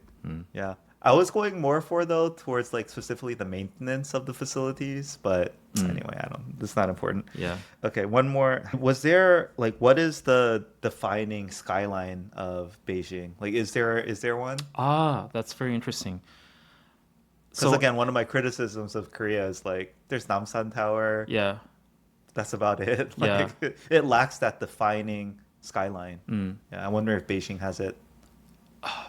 Maybe this comes from a lack of knowledge, but as we were landing in Beijing and where you can like actually see the literal bird's eye view of the city, what really stood out to me is that at least in like Seoul or any modern city, you can kind of see like where the downtown city center is, where like the residential area is, because like in like the verticality of the buildings, you can see how dense it is at some point, right? Whereas in China, you kind of feel like there's no really zoning, because like you see like random skyscrapers here and there, right? And that's like a very distinctive impression of the Beijing skyline, or like maybe just Shanghai is kind of different, but at least for Beijing to me, yeah, It's just too big and sprawling. It's like they have infinite land that they can use. Yeah. That they don't really have to have zoning. I don't know. For some reason, it feels more all over the place. Yeah. It's not like one dense, city center or something. Before we wrap up, best thing you ate in Beijing? Oh, Do you have the Peking duck? I did have the Peking duck. I went to one of those like Naver review, like top, A Naver reviewed place. Yeah. Okay. which I think is one of the more famous Peking duck places in Beijing. It was everything in China is humongous, right? It was like a vast restaurant where it feels like it's like 4 stories filled with like hundreds of tables for Really? each floor or something. Crazy. Yeah. It was good, but I think some like Chinese or like Chinese affiliates would be offended by this, Yeah. but didn't feel that different from like the good. If you go to, because if you go to a Beijing duck place in Korea, most of the time it's just a fancier place. So It's expensive here. it's expensive. Was it expensive in China? Not as expensive Okay. it's incomparably cheaper, but still it is like a more fancier side of food, right? So even if you go to a Beijing duck place in Korea, they would do it like the right way, I think. Yeah. So I didn't feel that much of a difference. Just the price though. Yeah. Yeah, And also, I think Beijing duck is too 느끼해. I know. That's a personal thing though, Yeah, yeah, right? yeah. Yeah. Personally, Oh, I yes. love Peking duck. Yeah, You do? it's so good. It is, I think it's good for like the first 10 bites. You're eating more than 10 bites of Peking duck. Because the Oh. difference between how they served it in China and my limited experience here in Korea Uh-huh, is that uh-huh. they serve it in different parts of the duck. Oh, Yeah, so this is interesting. like Yeah. this part, this is that Mm-mm. part. Yeah. So maybe there was a lot. Yeah. Yeah. How about Um, prices overall? Because I'm just curious. Yeah. Did it mm, feel more expensive than Seoul, on par, cheaper? so there's a variety, right? Hmm. If you want to go to the cheapest of the cheapest, you can get very cheap stuff. Hmm. Whereas if you want to go to a decent restaurant, Mm. it's pretty much the same, if not more expensive Okay, than okay. Korea. But Um, from that description, I'd say overall felt cheaper than Seoul. yes, Okay. but more expensive than I expected. I Yeah, see. I see. And then again, the high end is very high end. yeah. That makes sense. I went to a Haidilao, which is a very famous hot pot Oh, is in chain. China. Okay, okay. They have like a handful of stores here in Korea Oh, too. they do But they're so popular in that Korea. yeah, I've there's never heard such of it. a long line that like you don't even want to try. Hmm. But because we're in China, we went to Haidilao. I've never been there. Um, and they're famous for like the noodle dance. I have to show you the video, Uh-huh. but if you order a specific type of noodle, Uh-huh. they would like you know how like when Like the you premium noodle they I don't put know on if the it's show. premium, but you know how like the handmade noodles, you have to dough it Oh, and then yeah, you yeah, have yeah, to yeah, yeah. elongate it to make it Yeah, into yeah, yeah. noodle. Most food places all have the show too. Like they Yes. spread it out, Yeah. bang it on the Yes, yes, table. yes. Like you hear the They do sound. that, but with a dance. But they're like spreading it out for Yeah, you, yeah, folding it, yeah. Yeah. folding it. Oh, that's It pretty almost cool. looks like, you know, like in gymnastics Yeah. when they do the ribbon Oh, the thing. ribbon It thing. almost feels like that. Uh, It's kind of cool. that's cool. Yeah. Yeah, it's like the old school Italian pizzerias, like Yeah. tossing it really high and doing a show. They do it in Korea too. Hmm. So we went there and I think it ended up costing about like 7만 원 per person. Oh, that's an expensive meal. It's Yeah. expensive, Uh-huh. right? Uh-huh. But they say it's a lot more expensive here in Korea. Oh. So, yeah, that But place it's was just a nice. shabu place? Yeah, Hot it's a hot pot? pot, yeah. Okay, okay. And it doesn't feel like upscale. It Mhm. actually looks very. It kind of feels like a Taiso. Why is it so like expensive? I don't know. Maybe- Interesting. Yeah. Yeah. Anyways, that was the food was nice. Okay. June, I had a couple more daily life things. Hmm. In Korean school system every year, did you grow up taking like your official school portrait for like the yearbook and for your own personal family records?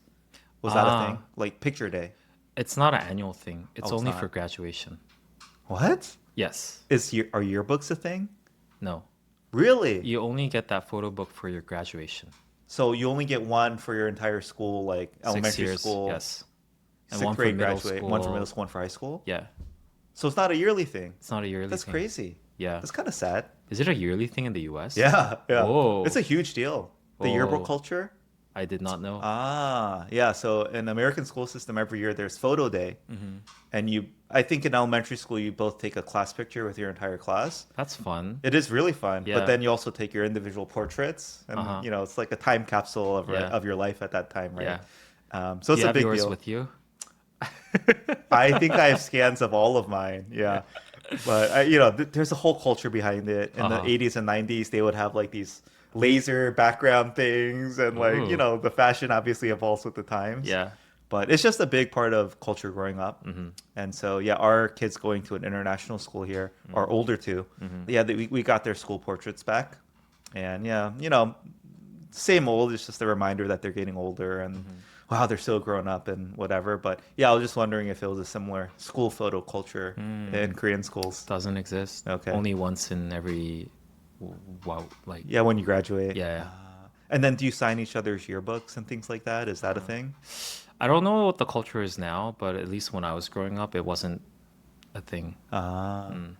The other part of it was, and this was maybe especially just for your senior year when you're graduating high school, but you would get what was called wallet size photos where you can fit in your wallet. and you would actually hand them out to friends with a little message on the back. And Oh, that's nice. you know, if you're popular, it's like, oh, you got one from that person, and oh, who do I give these to? So yeah, it was I can't say a huge part of my culture growing up, but it was definitely a part of it. Oh, speaking of graduation photo books, Yeah. one thing that was crazy to me, when I visit my parents' house, right, they have all of my graduation Yes, your photo 3 books. graduation yearbooks. And if I flip through those at the very end, it's crazy to think about it in like modern day standards. Uh-huh. But they have everyone's address and phone numbers. Crazy. Yeah. That's kind of awesome, though. Yeah. It is awesome, but also like Huge privacy. invasion of privacy. I was like, wow, like you gave up your phone number and home address here. Yeah. Yeah. But how else would you ever get in touch with someone or whatever? That's true. Yeah. I miss that part of like the 90s growing up. Yeah. Maybe they'll have like Instagram handles now. You know, they do. They Yeah. do. There's it's a thing, like graduating seniors, there's a class of, you know, school class of year, and everyone will follow, and they'll post where the person maybe is going to college, or you can kind of post whatever you want on your behalf. They'll do it. And so it's just a way to keep track of your year Yeah. for that graduating class. Totally a thing. Nice. And my final one before we move on from daily life. Yeah, there's a lot more I could talk about. There was the first snow. I don't know if we'll get to Spotify and YouTube Wrapped for us. You know, the first snow made Pangyo very famous all over the internet. Oh, because of the traffic. Yeah, Was it just Pangyo? I think so. Oh god, it was a disaster. Because I can literally The backup. that spot I can view it from my home. I have friends who live really close to you Yeah. here. They were posting like live streaming basically the And traffic. at that night, I was like, "What is going on here?" Oh, Right? Yeah, it was nuts. And then Thankfully, I was not in it. I was just following my friends' posts. first I thought there was a huge accident because like in my mind, there's no way for other causes this is gonna happen, right? Yeah. But then it was all over the internet. Yeah. Yeah. Oh, so Pangyo was famous for that. Yeah. Okay. I didn't know if it was just like everywhere all over Seoul. But yeah, the final thing I did want to mention from daily life though is I've become a little bit of a, I think, Gukbap snob. You already were. Have I mentioned this before? You have your place, your to-go place that I could never find. Okay, but I didn't tell you this, I think. I went to that place, and that day, I could tell. I was like, oh, 좀 싱거워. 고소한 맛가 좀 없었어. And then yeah. I was thinking like, oh, should I tell the person at the front when I check out? And I finally mustered up the courage, and I said, you know, basically like, I come here a lot, 자주 오는데 너무 맛있어. 근데 오늘 고기 조금 싱거웠어요. And then, I said, no, this is what I said. I was proud of myself. I said, 혹시 간 아니면 맛 조금 바꿨어요? Oh, yeah. And then the guy's face was so like alarmed. He was like, oh shoot. He said, and then he I knows, kind of. Well, I followed up. I said, 좀 싱거웠어요. Yeah. And then he was super relieved. Yeah. Because he said he had been getting the feedback that it was too 짜 from people. And so Yeah. they made it more 싱거워. But then he said, next time if you want, just tell us and we can make it, you know, we can add a little bit more seasoning for you. But first I was proud that I noticed the difference. Yeah. But then immediately I was like, oh, I think I like it more 짜. I think that's the American. the American flavor Yeah. profile for me. Yeah. But anyway, yeah, he was like, it was fun. And then the other thing along with this is right next to my house, there's another 고깃집, but they also advertise the lunch menu Yeah. for Gukbap. Yeah. And I told you I tried it. It was nasty. I mean, it was like it was barely edible compared to Really? the other. Barely edible. That's Okay, surprising. fine. So this is what I mean. Like I've become a Yeah. snob. Oh, okay. It was like a 4 out of 10. Uh, it was fine. yeah. But just the other place, I would call it consistently like a 9 out of 10. Yeah. I love the flavor profile. The gogi, you can tell, has been stewed for many, many hours, if not days. Like it was Yeah. just so good. And I could tell this gogi jeep near my house, Yeah. no good. Yeah. You know what? You know what this makes me think? You should start a social of like this American ajashi going through all the Gukbap places and rating them. That would be awesome. I know there's one very famous kind of older white guy who eats the most like. Oh, I know that guy. Yeah, the old school Korean, Yeah. like the intestines, Yeah, and yeah. the stuff that I would not touch, and then he reviews them. Yeah. Yeah. You should do the Gukbap ajashi. Pangyo Gukbap But you reviews. know what also reminds me of is that in Korea they don't have like the salt or pepper thing on the table. They usually. don't. So Yeah, if, yeah. You can't If season it it wasn't, yourself. if it was too single at a U.S. restaurant, right, you would easily just put more salt in it. Totally. Yeah. Yeah, you could flavor it yourself. Anyway, I'm done. I have Any more daily life, June? I have one more. The quiz for you. Oh, What do Koreans households do every year as they enter winter time? I mean, I can think of a lot of things. Let me try. Traditionally. Oh, traditionally. Yeah. That I couldn't tell you. I was gonna say get the jeongi 이불 out, like Ah. switch your clothes out. I don't It- know if that, but I don't know what you're going for. Bigger hint. Oh, You'll prob- Kimjang? Oh, Kimjang. Yes. Yes. Ding ding ding. I Ding did dong, ding. my very first Kimjang. You did Kimjang? Yeah. Oh, I'm so jealous. Yeah, so my friend moved into a new house. Yeah. And he has like this awesome he has access to the 옥상. Oh, the rooftop. the Yeah, rooftop. yeah. So we Dude, had you like did this it on the rooftop. That's so classic. Yeah, we was had- it a villa? it was a villa. Yo, you're. Yeah. I'm so jealous. It was like we had this random thought like, what if we do Kimjang Yeah. this year? So we did Kimjang. It was like first time doing Kimjang. Oh, just you and your friends, peer group. Yes. No older generation. No guiding older you. generation. It's just Now I'm us and skeptical. YouTube. You ChatGPT how to do Kimjang. Oh yeah. It's a lot of work. The good thing is that they now have brined cabbage that you can buy. Lame. Okay. But yeah, I'm totally judging you. if we were to do it from the brining thing, Yeah. I don't think we could have actually ended it because it was just so much work. Even with the pre-brined Yeah, cabbage. yeah. So Did you have the like neon rubber yes, gloves everything, and the boots everything. We didn't have the boots, and the but old knitted the neon colored? 앞치마 Yeah. Okay. and like okay. the hair the cap. visor. Oh, this is awesome. But yeah, surprisingly, it was the first time that I learned how to make kimchi. So jealous. So you brine the kimchi Mm-hmm. and then you make this paste with like sticky rice, With rice? glutinous rice. I didn't know that. You make like this thing it acts like a adhesive that makes the yangnyeom stick well to the pechu. Oh, interesting. Yeah, so you Okay. make that like sticky thing. Yeah. And then you put the gochugaru and everything. We even put like persimmons, like hongshi in it. Wow. Because like in some like YouTube video, they said it's good to put. And then you put like the Asian pears and apples, 새우젓? 새우젓, and like 액젓, Yeah. 까나리, 멸치 액젓. Uh-huh. And then you like mix everything Yeah, in yeah, with yeah. like the chopped radish and like everything. And then you make this whole like yangnyeom thing, and then like you smother it all Yeah, around the giant. But that lettuce. part is so hard. Oh, it is leaf by leaf. Leaf Super by annoying. leaf, yeah.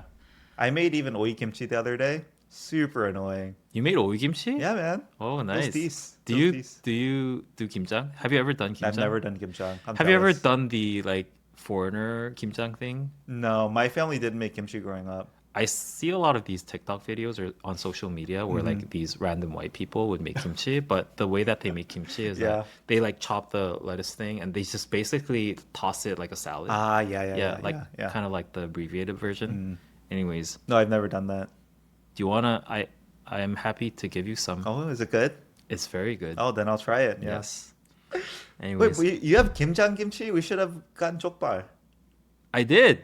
I got. I mean, today we should have ordered jokbal. Oh, I never thought You about. have kimjang kimchi this year? We didn't get jokbal? Oh, I should have ordered 보쌈. it's okay. Mm. All right. Well, that's fun. Anyways, Would you do it again? Kimjang? so right after Yeah. I finished the kimjang, I was like, I'm never gonna do this again. But then when I tasted like on day 4, I So was like, good. I'm definitely gonna do it Okay, again. okay. Yeah. Well, if I'm here next winter, I want to join you. Mm. Kimjang. What should we do? This could be an episode on its own. Do you want to speed run the news? Yeah. Let's speed Okay, run. let's Let's speed just run. do like one. All right, let's speed run news and then. I want to start from the Coupang data leak. Mm, So, the short briefing is the personal data of over 30 million Koreans was leaked from Coupang, which is the Amazon of Korea. So, despite the breach, few are canceling their subscriptions. This highlights the unique Korean trade off, giving up privacy for extreme convenience. But the thing that I want to highlight for this incident is irrational prejudice towards nationalities or race. So I know it was a Chinese national Yeah. who leaked the data, right? The interesting thing is that this goes both ways. Uh-huh. Because the founder, Kim Bum-seok, is famous for like looking down on Koreans a little bit. I know this is a rumor, Have we but ever I mentioned this also on air? maybe Oh, okay. Well, go it is for it if it you is a want to. rumor, Uh-huh. but I kind of know that's true. Because based on a lot of like the attitude towards the Korean public that he showed, especially in like several years ago when there was like a I think one of the employees in the warehouses died because of like extreme temperature or Overwork? whatever. Oh, uh-huh. And so the Congress wanted to do like a hearing and they wanted him to come. And you know like how like he's kind of sneaky in that he there's like if you look at the company structure, there's Coupang LLC, which is based in the US, which owns 100% of Coupang Korea. I didn't know that. Yeah, so he's basically the president of Coupang US, but there's like the CEO of Coupang Korea, where like he always goes to the Congress, but then Congress always wants him, like Sure, the yeah. chairman, to come. The last time he couldn't come, and his excuse was, "I got injured from a basketball game," which is kind of like It's an you can- insult. yeah, It's which, totally an yeah, you can insult, tell yeah. how he thinks about Korea. Yeah. So I think that kind of attitude sort of governs the overall company culture in a sense that they're like less caring about like the actual things that people would care. They're more caring. They see it as a market, not like the people, which I don't blame it for them, but I think there is this very specific view towards Koreans from the chairman, which infiltrates throughout the whole company. Totally. It's definitely different than the traditional Jaeboers that say, Yeah. where it's like, no, they grew up with Korea. Yeah. And it almost feels like a part of the country, for Yeah. good or for bad, right? Yeah. There's good and bad with that. Which I don't want to say it's a core like the core a key cause of this incident of data breach, Yeah. but there must be some influence. But then what's interesting if you juxtapose this with how it unraveled is, as you mentioned, at some point people found out it was like a Chinese national Yeah. who was responsible for this data leak. And it was an intentional leak, right? Yeah, It was not a, yeah. a hack or a mistake. Yeah. Okay. So I don't know if this is true, but there are rumors also saying that this person kind of wanted to act like a white hacker, where they said, "I have the ability to do this. If you don't Yeah. fix the the security Then I'm thing, going to out- release yeah." it. Sure. And they ignored it, and he did it. Whistleblower, yeah. I don't know if this is true, but anyways, like right after people found out that this was a Chinese national, everywhere on the news it was like 중국 사람, Yeah, 중국 Chinese 사람, national. right? Yeah. And they were like blaming that individual rather than the company. Yeah. And like there were so many things about like basically it was like racism, right? At its core. And so I think it's very interesting that this goes both ways. Like, the company, if you think of the founder as a company, right? The company also has like prejudice towards certain nationalities. In this case, The Koreans also yeah. have prejudice towards certain nationalities. So I think juxtaposing this in that way is kind of interesting. Yeah. Yeah. I mean, data leaks happen all the time. Mm-hmm. I will say in the US, it would have made similar headlines. Mm-hmm. Just again, as we've said earlier in this episode, as the two competing superpowers, Yeah. there's a lot of anti-Chinese, let's say, media bias in the US. But I mean, I think until we actually get to the facts, it's hard to say. Do you know what the purpose of this was? Do you know like exactly what was leaked? I just, the thinking would be, oh, this person was a Chinese spy and they wanted to give the information back to China.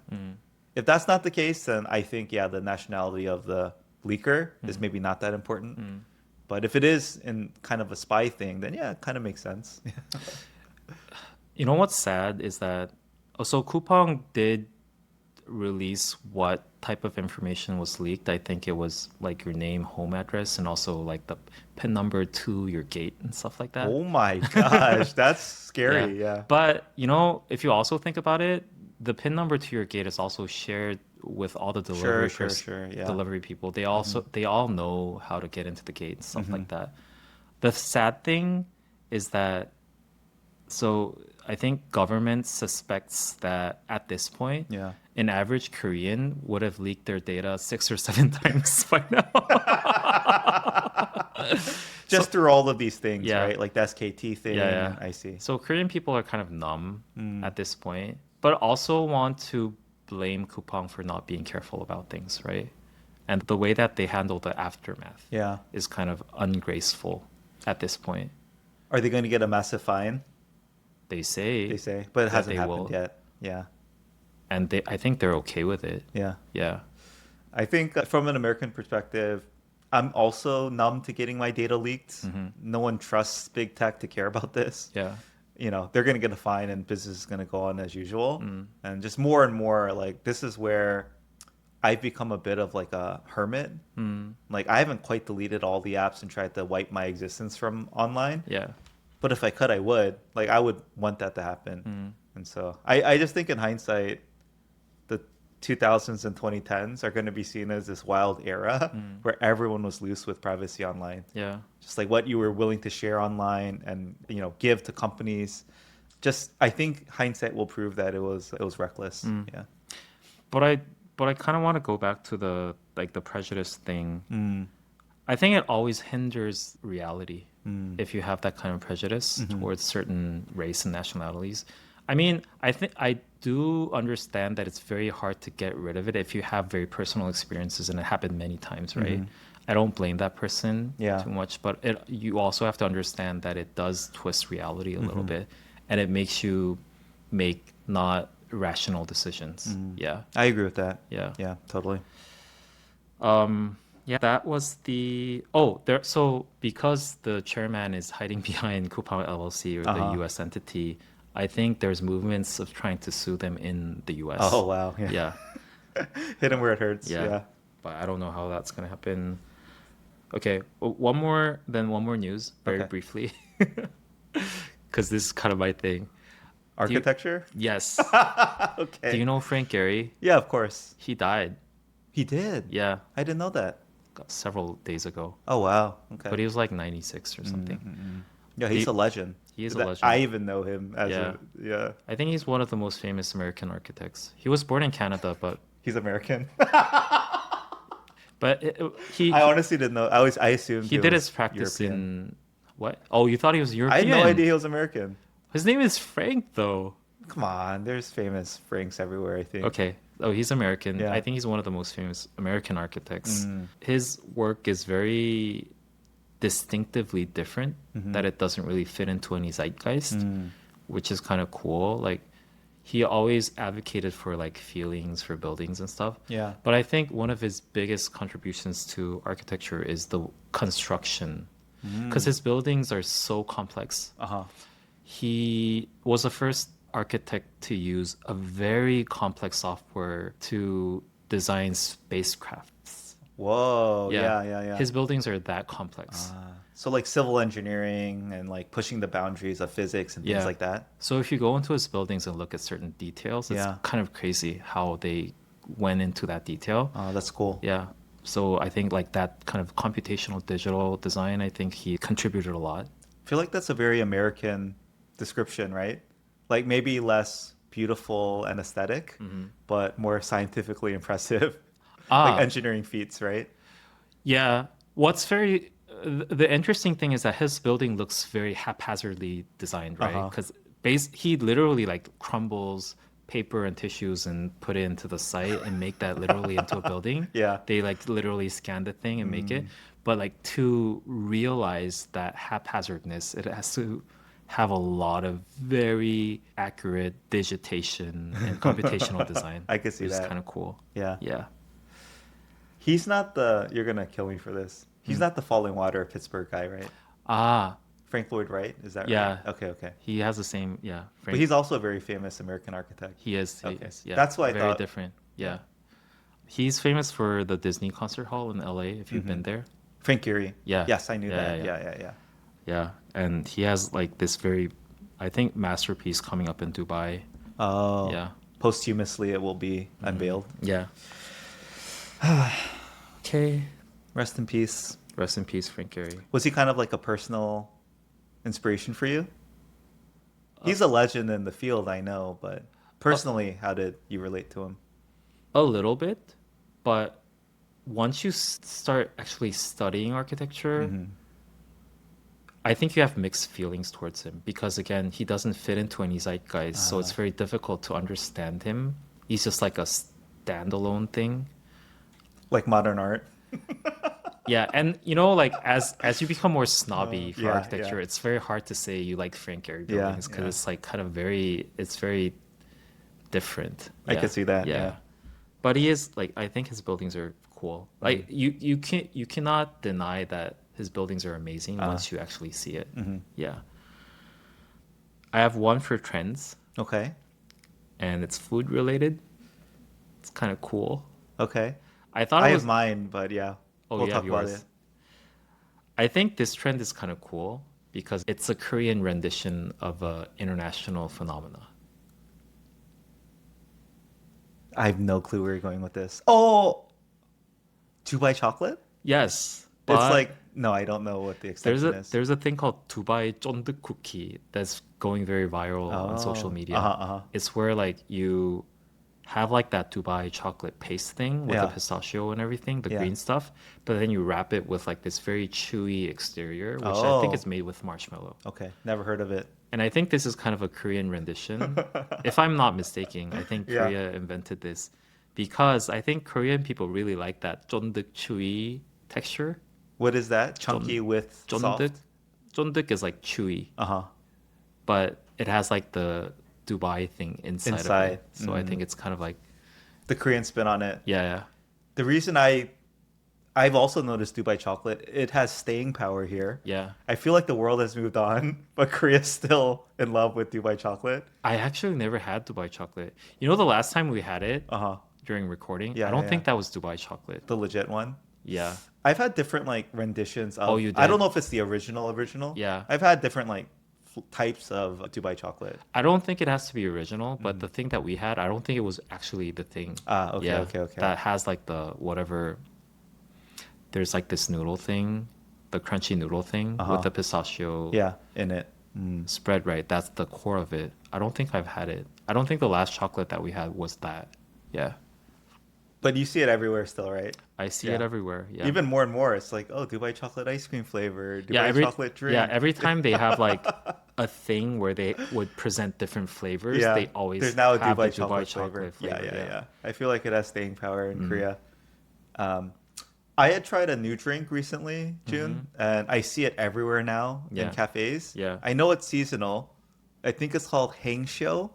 It's like a tea. Feng show. Is it Feng? It's like a tea with like a citrus thing in it, Yeah. and then I want to say like a cinnamon stick, A cinnamon and kind of stick. something like herby.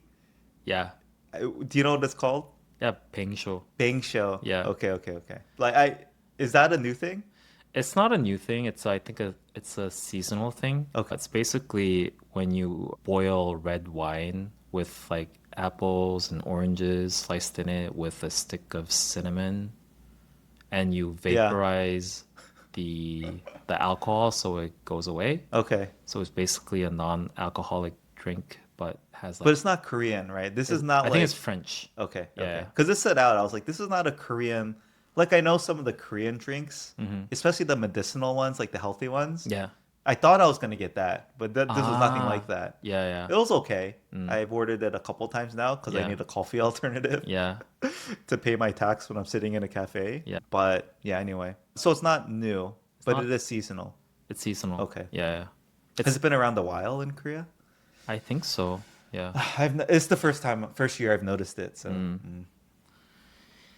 Okay, there's a comment that we might also want to respond to. okay, let me look at YouTube real quick. Okay, so moving on to comments and response. I have one email that we received that I want to respond to. Oh, okay. Yeah, it's titled K-Drama Questions from JG. Uh-huh. Says, hey guys, love your pod. As an American who loves K-drama, I'm curious about a few tropes I see and hear in them. These expressions. And some of them I want to ask what this is. One is, there's not much to life. And because this person only wrote this in English, I only can guess. But I think it's 인생 별거 없어. How would you translate that? 인생 별거 없어 is like, don't take life too seriously. Ah, Yeah. okay. Yeah. I think it's referring to that. but that's just me guessing. And then it's I'm someone's beloved child. I know this one. 저도 누군가의 뭐 소중한 아들입니다. Yeah. And they actually say this as a pre-recording whenever you get to talk to a customer service agent. Yeah. It's basically saying try to understand this person is also human, right? Yeah. It's someone's beloved child. It's Yeah. like it gives you more context of this person as a human than just interfacing with this person as like a service person, right? I think especially in relation to like Korea being such a collectivist society, Yeah. it's like giving that very relational pull. And I think in America, there's nothing like that. You know, they wouldn't record something like that before you talk to a customer service rep. Yeah. But I think the sentiment would be expressed as, you know, maybe treat this person like your own daughter. Yeah. Right. And I think maybe the sentiment's the same, which is like, hey, don't just go off on someone like they're not human. Yeah. I wonder, do you think Koreans have more rage issues than Americans? I do think that Koreans expect a higher level of service. Yeah. That's what I was going to get and at. therefore, there must be more instances where they are more angry at more menial things. Yeah. Yeah. Yeah, I was going to say, I think Americans rage just as hard. Yeah. Obviously, in a lot of ways that Koreans are not able to. But I do agree with that. The difference is I feel like Koreans have a sense of entitlement. Yeah. And it's much more like in that service industry or whoever is spending money in Korea. Yeah. Because that's, I think, the more rare thing. If you have money to spend, there's a lot more entitlement that goes with that. Yeah. Whereas in America, there's so many people who have so much money to go around. And in a sense, it's not classy Yeah. when you have a lot of money to act overly entitled. Of course, there is that population too. But I think that's the difference. Like, even if you don't have a lot of money in Korea, if you're spending somewhere, you expect a really high level of service. Yeah. And I think I mentioned this before. Some of the moms were complaining at the bus stop. Well, one in particular. Yeah. Because she had left a skin clinic. And the employee at the front desk didn't say bye or like, you know, come again or didn't greet her on the way out. And she was like, I am never going back. I'm going to leave a 1-star review. How can they do this? Yeah. This is a service industry. Yeah. And for me, I was like, oh, that's a bit extreme. Yes. But I think all the other moms were like, oh, injung. Like, you know, they have to do better as a service-oriented industry, especially because there's so much competition for skin clinics. But anyway, yeah. I think this is an interesting topic because there are goods and bads about this, right?